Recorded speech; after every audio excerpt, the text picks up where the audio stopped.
Hi friends, welcome to our channel. இன்றைக்கி நாம் நல்ல காரசாரமான பிரான் தொக்கு ஈஸியாகவும் டேஸ்டியாகவும் எப்படி செய்கிறதுன்னு பார்க்க போகிறோம். இது ரொம்ப டேஸ்டியாக மட்டும் இல்லாமல் பண்ணுறதும் ரொம்ப ஈஸிங்க. ஸோ இது எப்படி பண்ணுறதுன்னு பார்க்கலாம். முதல்ல இறாவை மேரினேட் பண்ணி எடுத்துக்கிறதுக்கு ஒரு பவுல் வச்சு அதில் 1 டீஸ்பூன் மிளகாய்த்தூள், 1/2 டீஸ்பூன் உப்பு, 1/2 teaspoon garam masala, 1/2 teaspoon Kashmiri chilli powder சேர்த்து கொஞ்சமாக தண்ணி சேர்த்து கலந்துக்கலாம்.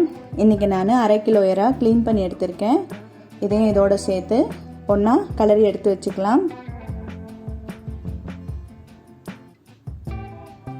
இப்போ இதை நம்ம மேரினேட் பண்ணியாச்சு. ஒரு மூடி போட்டு தனியாக எடுத்து ஓரம் வச்சுக்கலாம். இப்போ கிரேவி செய்யறதுக்கு ஒரு பேன் எடுத்து சூடானதும் அதில் தேவையான அளவுக்கு எண்ணெய் சேர்த்துக்கலாம். 1/2 டீஸ்பூன் சோம்பு சேர்த்துக்கிறேன். பெரிய சைஸ் வெங்காயம் 3 எடுத்திருக்கேன். பொடி பொடியாக கட் பண்ணி அதையும் சேர்த்துக்கிறேன். இப்போ அது கூட ஒரு கொத்து கருவேப்பிலை சேர்த்து நல்லா வதக்கி விட்டுக்கலாம். இந்த டிஷ்க்கு தேவையான உப்பு சேர்த்து 1 டீஸ்பூன் இஞ்சி பூண்டு விழுது சேர்த்து நல்லா கலரி விட்டுக்கலாம். இது கூட 2 பெரிய சைஸ் தக்காளி எடுத்திருக்கேன். பொடி பொடியாக கட் பண்ணி அதையும் சேர்த்து வதக்கி விட்டுக்கலாம். இதெல்லாம் பச்சை வாசனை போகிற அளவுக்கு நல்லா வதக்கி விட்டு மூடி வச்சு வேக விடலாம். இப்போ நல்லா வதங்கி வந்திருக்கு. இப்போது 1/2 டீஸ்பூன் மஞ்சள் தூள், 1 டீஸ்பூன் குழம்பு மிளகாய் தூள், 1/2 டீஸ்பூன் காஷ்மீரி சில்லி போட்டு நல்லா கலந்து விட்டுக்கலாம். தண்ணி எதுவும் சேர்க்க தேவையில்லை, சிம்மிலே வச்சு நல்லா வதக்கி விட்டுக்கலாம். இப்போது இந்த சமயத்தில் மேரினேட் பண்ணியிருக்க இறாவை இதோட சேர்த்து கலந்துக்கலாம்.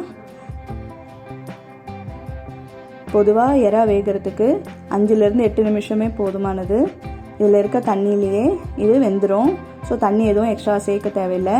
கடைசியாக மிளகுத்தூள் 1 டீஸ்பூன் சேர்த்து கிளறி விட்டுக்கலாம்.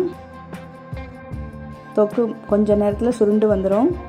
வாசனை வர ஆரம்பிச்சிருச்சு. கமகமன் வாசனை வந்துருச்சு. எறா தொக்கு ரெடி ஆயிடுச்சு. ஸோ இப்போது நான் கொத்தமல்லி தழை தூவி ரெடி ஆயிடுச்சு. இறக்கிக்கலாம். ஒரு அருமையான சுவையில் நல்ல வாசனையான எறா தொக்கு ரெடி ஆயிடுச்சு.